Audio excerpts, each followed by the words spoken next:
Assalamualaikum warahmatullahi wabarakatuh. Apa kabar anak-anakku yang solih dan solihah? Bagaimana kabar hari ini?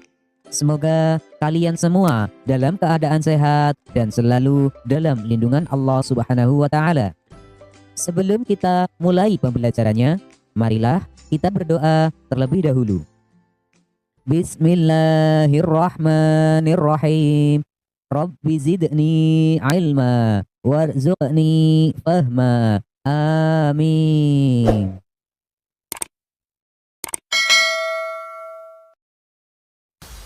Dalam video pembelajaran kali ini, kita akan mempelajari materi tentang indahnya sholat tarawih dan tadarus Al-Quran dengan submateri tadarus Al-Quran.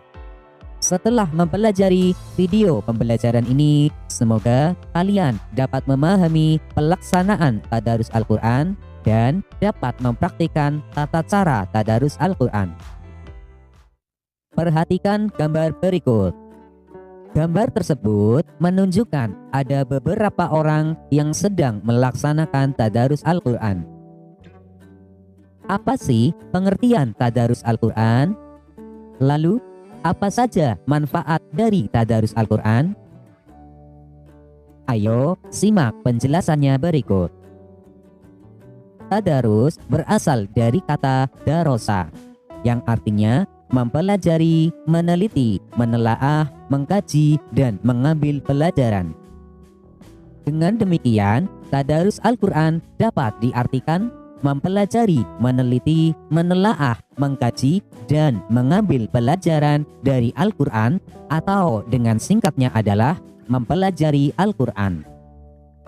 Kegiatan tadarus Al-Quran dapat dilakukan secara sendirian atau bersama-sama. Pastinya akan lebih semangat lagi jika dilakukan secara bersama-sama.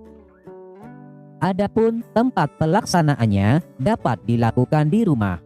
Jika dilakukan bersama-sama, dapat mengajak orang tua, kakak, atau adik kalian. Kegiatan tadarus Al-Quran pada umumnya dilakukan di masjid atau musola setelah sholat tarawih. Di sekolah biasanya juga dilakukan pada pagi hari atau siang hari setelah kegiatan sholat duha. Semua pelajar yang beragama Islam beramai-ramai untuk melaksanakan tadarus Al-Quran dengan sungguh-sungguh untuk mendapatkan ilmu, kemuliaan, dan ampunan. Pada masa Nabi Muhammad SAW, kegiatan tadarus Al-Quran dilakukan dengan berbagai cara.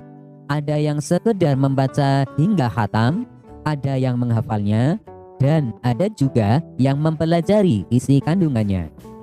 Setiap bulan Ramadan, malaikat Jibril selalu turun untuk menyimak tadarus Nabi dan memperbaiki apabila ada kesalahan. Membaca Al-Quran tidak sama seperti membaca kitab ataupun buku lainnya. Oleh karena itu, ketika membaca Al-Quran, hendaklah memperhatikan beberapa ketentuannya. Adapun ketentuan-ketentuan membaca Al-Quran adalah sebagai berikut.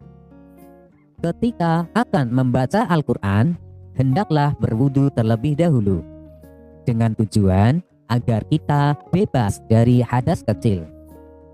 Kemudian mengawalinya dengan membaca ta'awud dan membaca basmalah. Tujuannya adalah saat kita membaca Al-Quran tidak terganggu oleh syaitan dan beserta tipu dayanya. Kemudian di tempat yang bersih. Ingat ya, jika membaca Al-Quran jangan di tempat-tempat yang kotor dan tempat najis. Misalnya di kamar mandi, dekat tempat sampah, ataupun lainnya. Berbusana bersih dan menutup aurat dengan rapi.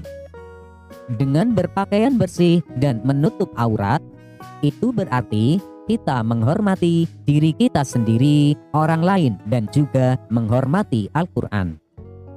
Dianjurkan menghadap kiblat, karena dengan menghadap kiblat menjadikan apa yang kita pelajari lebih cepat dipahami dan insya Allah menjadikan ilmu kita bermanfaat. Membaca Al-Quran dengan tenang dan tidak tergesa-gesa, karena dikhawatirkan banyak yang salah. Selain itu, dengan membaca Al-Quran secara pelan-pelan akan mempengaruhi jiwa serta dapat membuat hati kita menjadi tenang. Membaca dengan suara sedang, yaitu tidak perlu berteriak-teriak ataupun tidak terdengar sama sekali. Selanjutnya adalah tidak berbicara dan bersenda gurau atau bercanda. Maksudnya adalah ketika membaca Al-Quran tidak boleh sambil berbicara ataupun bercanda. Tadarus Al-Quran sebaiknya dibimbing oleh orang yang sudah mahir dalam membaca Al-Quran. Tujuannya adalah supaya bacaannya dapat ditingkatkan melalui bimbingannya. Tadarus Al-Quran mengandung banyak manfaat, antara lain adalah sebagai berikut. Menumbuhkan kecintaan kepada Al-Quran, karena dengan membaca Al-Quran menjadikan hati kita semakin dekat dengan Allah Subhanahu wa Ta'ala. Kemudian memperlancar membaca Al-Quran, karena dengan sering membaca Al-Quran menjadikan kita paham akan tulisan dan maknanya, bahkan menghafalnya. Kemudian terlatih membaca dan mencintai Al-Quran. Manfaat berikutnya adalah mendapat pahala yang berlipat ganda dari Allah Subhanahu wa Ta'ala. Rasulullah Shallallahu Alaihi Wasallam bersabda, barang siapa yang membaca satu huruf dari kitabullah, yaitu Al-Quran, maka baginya satu kebaikan, dan satu kebaikan akan dilipat gandakan dengan 10 kali lipat. Saya tidak mengatakan alif, lam, mim itu satu huruf, tetapi alif itu satu huruf, lam itu satu huruf, dan mim itu satu huruf. Hadis riwayat At-Tirmidzi. Jika kita membaca alif, lam, mim dihitung 3 huruf, itu berarti kita sudah mendapatkan 30 kebaikan. Masya Allah, sungguh luar biasa pahalanya jika kita mau membaca Al-Quran. Kemudian memperoleh ilmu tentang Al-Quran. Dengan kita melaksanakan tadarus Al-Quran, maka kita akan mengetahui ilmu-ilmu yang ada di dalam Al-Quran. Selanjutnya adalah memperoleh kasih sayang dan kebaikan dari Allah Subhanahu wa Ta'ala.